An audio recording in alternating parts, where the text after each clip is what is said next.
Bismillahirrahmanirrahim. Assalamualaikum warahmatullahi wabarakatuh. Baiklah, pada kesempatan kali ini kita akan mempelajari tentang ulama fikih atau yang disebut dengan fuqaha. Para ulama Daulah Abbasiyah yang mendunia. Baik, untuk selengkapnya mari kita simak bareng-bareng beberapa slide berikut ini.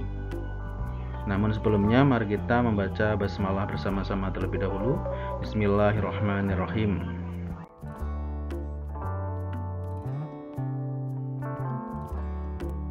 Pada masa Daulah Abbasiyah, perkembangan ilmu fikih cukup baik seiring dengan munculnya ulama-ulama mujtahid yang berperan besar dalam menetapkan hukum-hukum Islam.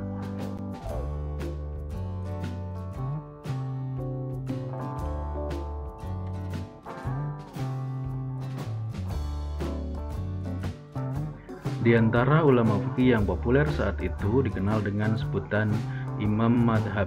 Ada 4 orang ulama yang masuk ke dalam kategori Imam Madhab dan disebut sebagai Madhabul Arba'ah atau 4 madhab. Ada Imam Syafi'i, ada Imam Hanafi, Imam Hambali, dan Imam Maliki. Mari kita mengenal ulama-ulama fikih sebagai berikut. Yang pertama adalah ada Imam Abu Hanifah atau ulama ilmu teologi dialektik, pendiri madhab Hambali Hanafi. Nu'man bin Sabit bin Zuta dikenal sebagai Abu Hanifah. Ia lahir di Kufah, Irak dan wafat di Baghdad. Selanjutnya Imam Hanafi disebut sebagai tokoh yang pertama kali menyusun kitab-kitab fikih. Yang kedua ada Imam Malik bin Anas.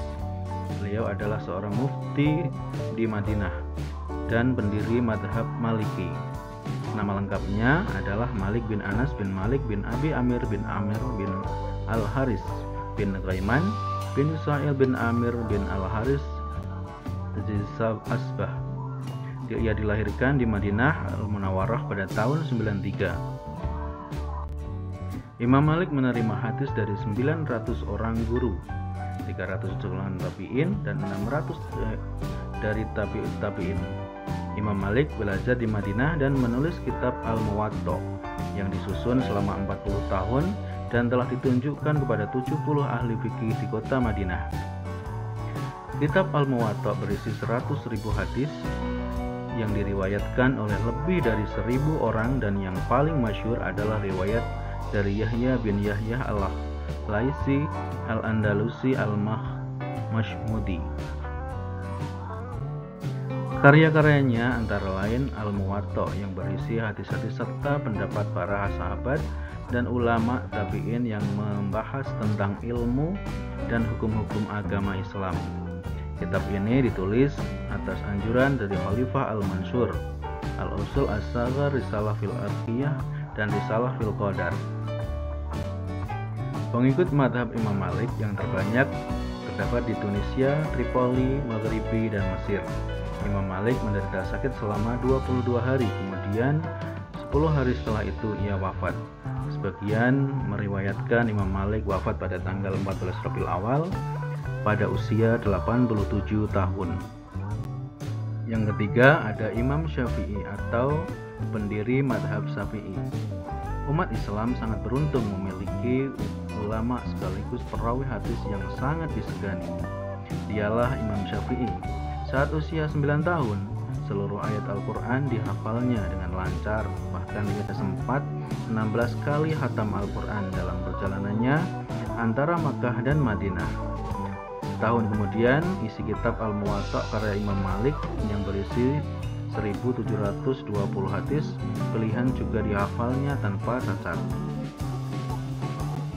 Pengikut madhab Syafi'i yang terbanyak adalah di Mesir, Kurdistan, Yaman, Aden, Hadramaut, Makkah, Pakistan, dan Indonesia.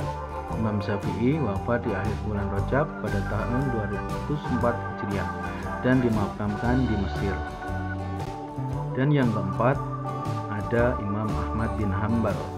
Nama beliau adalah Ahmad bin Muhammad bin Hambal bin Hilal bin As al-Mawarisi al-Baghdadi.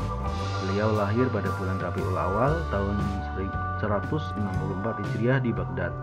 Pada usia 15 tahun, beliau hafal Al-Quran. Dan beliau juga dikenal sebagai orang yang paling indah tulisannya. Imam Hambali meninggal pada usia 77 tahun. Beliau meninggal pada hari Jumat 12 Rabiul Awal tahun 241 Hijriah.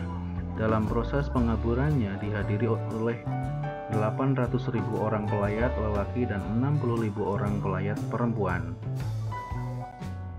Baik, demikian beberapa materi tentang 4 imam madhab yang harus kita ketahui. Dan untuk tugas pada materi bab ini, coba kalian tuliskan kembali 4 imam madhab tersebut ke dalam buku tugas kalian, beserta dengan tanggal lahir dan tanggal wafatnya masing-masing. Pertemuan kita pada kesempatan kali ini cukup sekian. Kita akhiri dengan bacaan hamdalah bersama-sama. Alhamdulillahirabbil alamin. Wassalamualaikum warahmatullahi wabarakatuh. Dan untuk minggu depan kita akan mempelajari tentang ulama tafsir atau yang disebut dengan mufasir. Untuk kalian kalau ingin berbrowsing atau menambah referensi, boleh silahkan, boleh browsing, boleh mencari kitab-kitab atau buku-buku tentang semua tokoh-tokoh muslim atau 4 madhab tersebut.